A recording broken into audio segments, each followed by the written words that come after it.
Hello students, मेरा नाम है अंकित श्रोणेकर। प्रीवियस वीडियो में हमने एक्सरसाइज 3.3 के क्वेश्चन नंबर 1 एंड 2 सॉल्व किए थे। इस वीडियो में हम एक्सरसाइज 3.3 के आगे के क्वेश्चन सॉल्व करेंगे।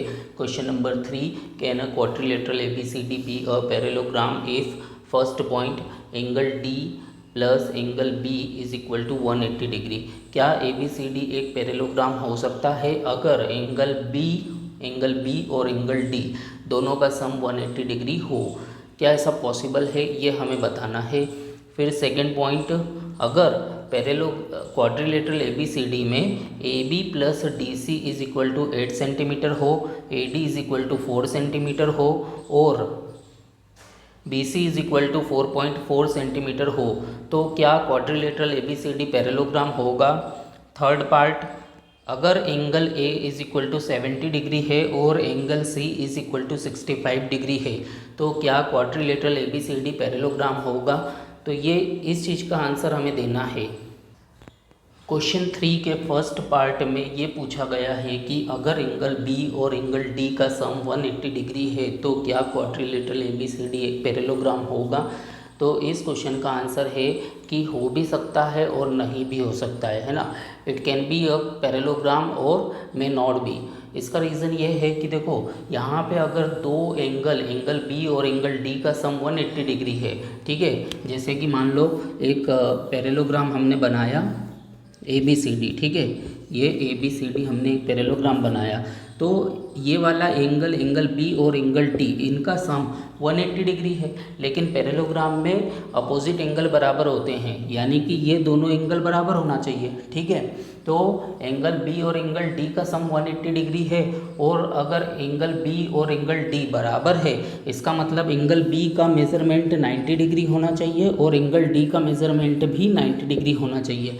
लेकिन ऐसा ज़रूरी तो नहीं है। देखो, कोई सा फिगर ऐसा भी हो सकता है जिसमें इन दोनों का मेज़रमेंट अलग हो और दोनों का सम 180 डिग्री हो, जैसे कि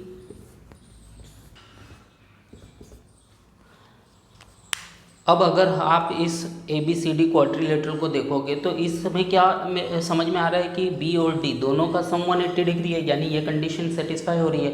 लेकिन क्या ये एक पैरेललोग्राम है? नहीं है, क्योंकि इसमें अपोजिट एंगल बराबर नहीं है, ठीक है। पैरेललोग्राम में क्या होता है, अपोजिट एंगल बराबर होते हैं, लेकिन यहाँ पे अपोजिट एंगल बराबर नहीं है, लेकिन B और D का सम 180 डिग्री है। यहाँ पे अपोजिट एंगल बराबर है और B और D का सम 180 डिग्री है। तो ABCD क्वाड्रिलेटरल पैरेललोग्राम कब होगा? जब एंगल B और एंगल D दोनों का मेज़रमेंट 90 डिग्री हो, लेकिन ऐसा ज़रूरी तो नहीं है कि वो हमेशा 90 डिग्री हो, ठीक है। यहाँ पे ऐसा हम डिफरेंट तरीके के फिगर भी बना सकते हैं जिसमें ऐसा ज़रूरी नहीं है कि वो दोनों 90 के हो, लेकिन उनका सम 180 डिग्री आएगा। तो ये अकेली कंडीशन प्रूफ नहीं कर सकती कि ABCD क्वाड्रिलेटरल पैरेललोग्राम है, इसलिए हम ऐसा बोल सकते हैं कि अगर ये कंडीशन सेटिस्फाई हो रही है तो क्वाड्रिलेटरल ABCD पैरेललोग्राम हो भी सकता है और नहीं भी हो सकता है। It can be a parallelogram but it is not necessarily. Answer, quadrilateral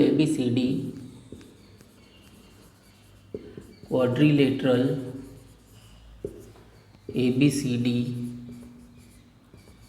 can be a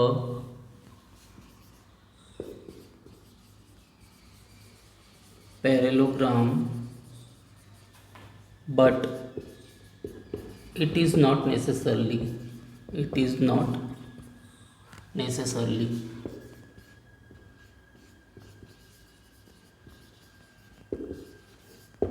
quadrilateral ABCD parallelogram हो सकता है, लेकिन ऐसा ज़रूरी नहीं है कि वो हो, ठीक है। नहीं होगा तो भी ये कंडीशन सेटिस्फाई हो सकती है। हम इस कंडीशन के बेसिस पे ये नहीं बोल सकते हैं कि ABCD क्वाड्रिलेटरल पैरेललोग्राम ज़रूर होगा। ये कंडीशन है तो पॉसिबिलिटी है कि वो हो सकता है if angle B is equal to angle D is equal to 90 degree, but ऐसा ज़रूरी नहीं है कि हमेशा वो पैरेललोग्राम ही हो, क्योंकि एंगल B का मेज़रमेंट कम करके एंगल D का मेज़रमेंट बढ़ा करके हम दोनों का सम 180 डिग्री मैनेज कर सकते हैं।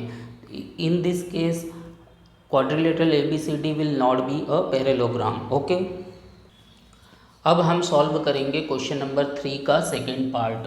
ए B plus D C is equal to 8 centimetre. तो सपोज़ कि ए बी का मेज़रमेंट 4 सेंटीमीटर है एंड डी सी का मेज़रमेंट भी 4 सेंटीमीटर है। तो ये दोनों का सम 8 सेंटीमीटर हो गया। अब बोल रहा है कि A D is equal to 4 centimetre. ये ए से लेकर डी को 4 सेंटीमीटर बोला गया है and B C is equal to 4.4 centimetre. B C का मेज़रमेंट 4.4 सेंटीमीटर बोला गया है। अब आप खुद ही इस क्वाड्रिलेटरल को देख के समझो कि क्या ये एक पैरेललोग्राम है। पहले आप सोचो, क्या ये पैरेललोग्राम हो सकता है? आंसर है नहीं। क्यों नहीं हो सकता? क्योंकि यहाँ पे ये दो साइड तो बराबर है, लेकिन ये वाली अपोजिट साइड बराबर नहीं है। पैरेललोग्राम में अपोजिट साइड बराबर होती है, तो यहाँ पे तो कंडीशन सेटिस्फाई हो रही है, लेकिन यहाँ पे कंडीशन सेटिस्फाई हो रही है क्या? नहीं हो रही है। ठीक है, AD का मेजरमेंट BC के बराबर नहीं है। Opposite sides AD and BC are not equal, इसलिए हम बोलेंगे कि ये क्वाड्रिलेटरल पैरेललोग्राम नहीं है। Quadrilateral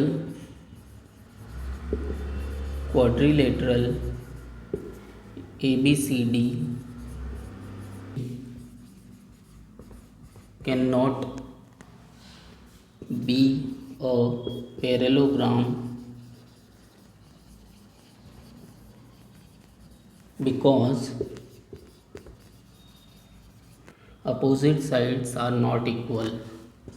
Because opposite sides are not equal. Opposite sides equal नहीं है, इसलिए क्वाड्रिलेटरल ABCD पैरेललोग्राम नहीं हो सकता है।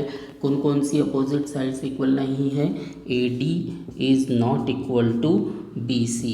देखो, AD का मेज़रमेंट दिया हुआ है 4 और BC का मेज़रमेंट है 4.4। ठीक है, AD का मेज़रमेंट 4 सेंटीमीटर है और BC का मेज़रमेंट 4.4 सेंटीमीटर है। ये दोनों अपोजिट साइड है, तो इनको इक्वल होना चाहिए, लेकिन ये इक्वल नहीं है। इसका मतलब ये पैरेललोग्राम नहीं हो सकता है। Quadrilateral ABCD can not be a parallelogram. अब हम सॉल्व करेंगे क्वेश्चन नंबर 3 का third part.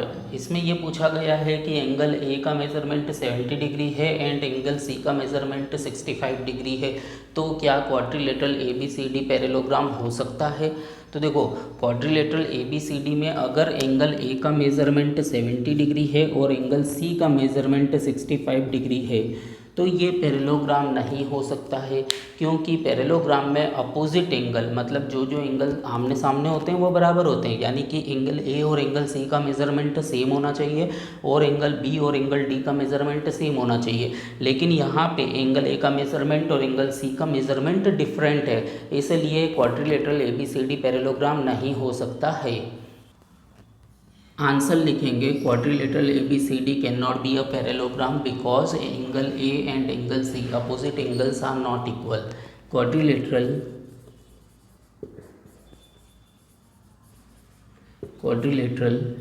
ABCD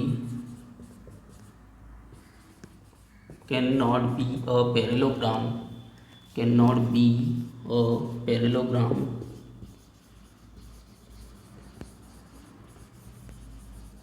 because opposite angles are not equal. Opposite angles are not equal. Opposite angles equal नहीं है। Angle A is not equal to angle C, इसलिए quadrilateral ABCD parallelogram नहीं हो सकता है। अब हम सॉल्व करेंगे एक्सरसाइज 3.3 का question number 4। Question number 4, draw a rough figure of a quadrilateral that is not a parallelogram but has exactly 2 opposite angles of equal major. यानी कि आपको एक ऐसा क्वाड्रिलेटरल ड्रॉ करना है जो कि एक पैरेललोग्राम नहीं हो, that is not a parallelogram, जो कि पैरेललोग्राम ना हो, but has exactly 2 opposite angles of each equal major.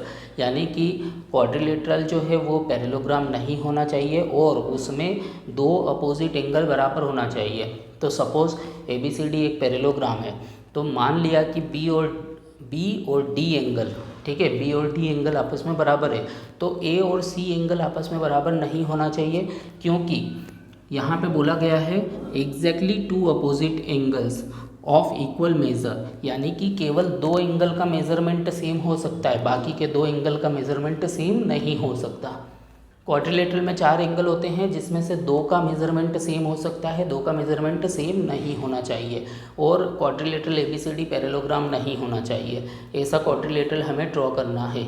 तो ऐसा क्वाड्रिलेटरल केवल काइट होता है, क्योंकि काइट में अपोजिट एंगल का एक पेयर ऐसा होता है जिसमें अपोजिट एंगल्स बराबर होते हैं, और अपोजिट एंगल का दूसरा पेयर ऐसा होता है जिसमें अपोजिट एंगल बराबर नहीं होते हैं। इसका मतलब इस फिगर में इनडायरेक्टली ये हमसे काइट ड्रॉ करने के लिए बोल रहा है। तो इस फिगर के आंसर में हम काइट ड्रॉ करेंगे। अब आप इस फिगर में देखो, ये जो एंगल बी है ये एंगल डी के बराबर है, ठीक है, ये वाला एंगल बी जो है वो एंगल डी के बराबर है, लेकिन एंगल सी और एंगल ए ये आपस में बराबर नहीं है। ये ज़्यादा बड़ा दिख रहा है, ठीक है, इसमें लाइन ज़्यादा खुली है, इसका मतलब एंगल ए का मेज़रमेंट ज़्यादा है। एंगल सी में लाइन कम खुली है, इसका मतलब इसका मेज़रमेंट कम है as compare to angle A, ठीक है। तो एंगल ए और एंगल सी बराबर नहीं है, लेकिन अगर एंगल बी और एंगल सी में देखें तो लाइन बराबर खुल रही है, मतलब इनका मेज़रमेंट बराबर है, ठीक है। Angle B is equal to angle D, जैसा कि क्वेश्चन में बोला गया था कि दो एंगल बराबर होना चाहिए, तो यहाँ पे दो एंगल बी और एंगल डी ये आपस में बराबर है, लेकिन बाकी के दो एंगल ए और एंगल सी ये आपस में बराबर नहीं है। और बोला गया था कि क्वाड्रिलेटरल एबीसीडी पैरेललोग्राम नहीं होना चाहिए, तो यहाँ पे एबीसीडी पैरेललोग्राम नहीं है, ये एक काइट है। अब हम सॉल्व करेंगे एक्सरसाइज 3.3 का question number 5। The measures of two adjacent angles of a parallelogram are in the ratio 3:2. Find the measure of each of the angles of the parallelogram. यानी कि आपको पैरेललोग्राम के टू एडजेसेंट एंगल्स का measurement दिया हुआ है ratio में। Ratio क्या है? 3:2, ठीक है। And find the measure of each of the angles of the parallelogram, यानी कि आपको पैरेललोग्राम के हर एक एंगल का मेज़रमेंट फाइंड आउट करना है। यहाँ पे क्वेश्चन में सिर्फ आपको इतनी सी कंडीशन दी हुई है कि जो एडजेसेंट एंगल्स है उनका रेशो 3:2 है, ठीक है। तो हम एक एंगल को 3x और दूसरे एंगल को 2x मान लेंगे, ठीक है। सपोज़ ABCD एक पैरेललोग्राम है और इस पैरेललोग्राम में एंगल A और एंगल B का रेशो 3:2 है, तो हम एंगल A को 3x मान लेंगे और एंगल B को 2x मान लेंगे, ठीक है। Let angle A is equal to 3x and angle B is equal to 2x। हम जानते हैं कि पैरेललोग्राम में एडजेसेंट एंगल्स का सम 180 डिग्री होता है, यानी कि 3x और 2x का सम कितना होगा? 180 डिग्री होगा, ठीक है। 3x plus 2x is equal to 180 degree. Bracket में रीज़न लिखेंगे, adjacent angles of a parallelogram are supplementary. Bracket में रीज़न आ जाएगा, adjacent angles of a parallelogram are supplementary. अब 3x plus 2x that means 5x is equal to 180 degree, तो x is equal to 180 degree upon 5। ये जो 5 है multiplication में है, x के साथ उधर जाएगा तो डिवीज़न में चले जाएगा, तो x is equal to 180 degree को अगर 5 से डिवाइड करेंगे तो 36 डिग्री आएगा। तो x की वैल्यू आ गई 36 डिग्री। तो एंगल A का मेज़रमेंट दिया हुआ है हमारे को 3x, तो x की वैल्यू रख देंगे हम यहाँ पे, x की वैल्यू हो गई 36 degree. 36 into 3 that means 108 degree. तो एंगल A का मेज़रमेंट कितना हो गया? 108 डिग्री, ओके। इसी तरीके से हम एंगल B का मेज़रमेंट भी निकाल लेंगे। Angle B is equal to 2x है, ठीक है। तो x की वैल्यू रख देंगे हम 36 डिग्री, तो 36 का डबल करेंगे तो ये हो जाएगा 72 डिग्री। इसका मतलब एंगल B का मेज़रमेंट हो गया 72 डिग्री। पैरेललोग्राम में अपोजिट एंगल्स बराबर होते हैं, इसलिए एंगल A का मेज़रमेंट और एंगल C का मेज़रमेंट सेम होगा। एंगल C का मेज़रमेंट एंगल ए के बराबर ही होगा क्योंकि दोनों अपोजिट एंगल्स है और पैरेललोग्राम में अपोजिट एंगल्स बराबर होते हैं। यहाँ ब्रैकेट में आप रीज़न लिखेंगे opposite angles of a parallelogram are equal. ठीक है, angle C is equal to angle A. Angle A का मेजरमेंट है 108 डिग्री, तो एंगल सी का मेजरमेंट भी 108 डिग्री होगा। ठीक है, ये वाला एंगल का मेजरमेंट 108 डिग्री होगा। अब एंगल बी और एंगल डी ये दोनों अपोजिट एंगल्स है तो ये दोनों भी बराबर होंगे। ठीक है, angle D is equal to angle B. Bracket में रीजन सेम आएगा, opposite angles of a parallelogram are equal. Angle D is equal to angle B का मेजरमेंट अभी निकाला 72 डिग्री, तो एंगल डी का मेजरमेंट भी 72 डिग्री हो जाएगा। इस तरीके से आप पैरेललोग्राम ABCD के चारों एंगल का मेजरमेंट निकाल सकते हैं। अब हम सॉल्व करेंगे एक्सरसाइज 3.3 के क्वेश्चन नंबर 6 को। Question number 6, two adjacent angles of a parallelogram have equal measures, find the measure of each of the angles of the parallelogram.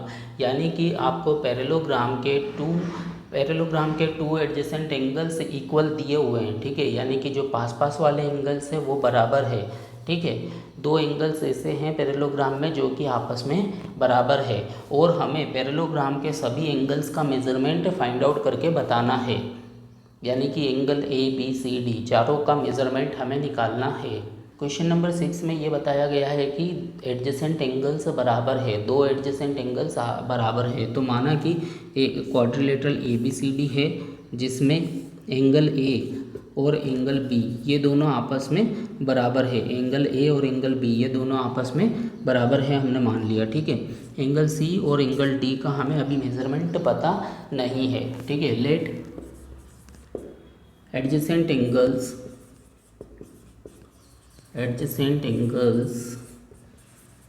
Angle A and angle B are equal.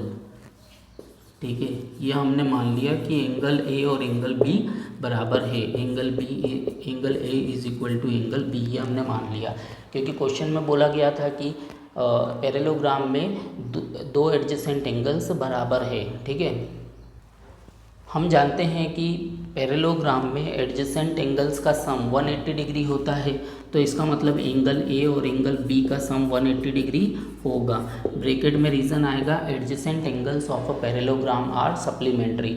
यानी कि parallelogram में adjacent angles का sum 180 degree होता है। Adjacent angles मतलब ये जो पास पास वाले एंगल्स है, ये पैरेललोग्राम में ये जो पास पास वाले एंगल्स होते हैं इनका सम 180 डिग्री होता है। तो angle A plus angle B is equal to 180 degree होगा। ठीक है, अब angle A plus angle B की जगह पे हम एंगल A लिख सकते हैं क्योंकि दोनों बराबर है, तो यहाँ पे हमने एंगल A लिख दिया, एंगल B की जगह पे एंगल A लिख दिया, is equal to 180 degree. Angle A plus angle A that means two angle A, जैसे कि x plus X is equal to 2x होता है ना, उसी तरीके से angle A plus angle A is equal to 2 angle A। ठीक है, 180 डिग्री यहाँ पे। अब ये जो 2 इधर मल्टीप्लिकेशन में उधर जाएगा तो डिवाइड में हो जाएगा, तो angle A is equal to 180 degree upon 2, that means angle A is equal to 90 degree. ठीक है, तो ये जो एंगल A है इसका मेज़रमेंट निकला 90 डिग्री। तो एंगल B और एंगल A बराबर है इसलिए ये भी 90 डिग्री होगा। ठीक है, एंगल A और एंगल B बराबर है इसलिए अगर एंगल A का मेज़रमेंट 90 डिग्री है तो एंगल B का मेज़रमेंट भी 90 डिग्री होगा। अब angle C is equal to angle A, bracket में रीज़न आ जाएगा opposite angles of a parallelogram are equal. That means अगर ये वाला 90 डिग्री है तो ये भी 90 डिग्री होना चाहिए क्योंकि पैरेललोग्राम में अपोजिट एंगल्स बराबर होते हैं। Angle C is equal to angle A, angle A का मेज़रमेंट 90 डिग्री है, यहाँ पे लिख दिया, तो एंगल C का मेज़रमेंट भी 90 डिग्री हो गया। ठीक है, angle D is equal to angle B। ठीक है, एंगल D जो है वो एंगल B के बराबर होगा क्योंकि ये दोनों अपोजिट एंगल्स हैं और पैरेललोग्राम में अपोजिट एंगल्स बराबर होते हैं। यहाँ ब्रैकेट में आप रीज़न लिखेंगे opposite angles of a parallelogram are equal. Angle D is equal to angle B का मेज़रमेंट 90 डिग्री यहाँ पे लिख देंगे, तो इस तरीके से एंगल D का मेज़रमेंट भी 90 डिग्री हो जाएगा। Angle D is equal to 90 degree. इस क्वेश्चन में हमें पैरेललोग्राम के चारों एंगल्स फाइंड आउट करने के लिए बोला गया था। हमने सभी एंगल निकाल लिए, सभी एंगल का मेजरमेंट 90 डिग्री है। अगर आपको इस वीडियो में कहीं पे भी कोई डाउट है तो आप कमेंट में पूछ सकते हैं। और अगर आपको ये वीडियो अच्छा लगा तो लाइक एंड कमेंट जरूर कीजिए। वीडियो को अपने दोस्तों के साथ शेयर कीजिए और चैनल को सब्सक्राइब करके बेल आइकन में ऑल ऑप्शन को सेलेक्ट कीजिए ताकि आने वाले वीडियो की नोटिफिकेशन आपको तुरंत मिले। Thank you for watching our videos. मिलते हैं नेक्स्ट वीडियो में, तब तक के लिए बाय।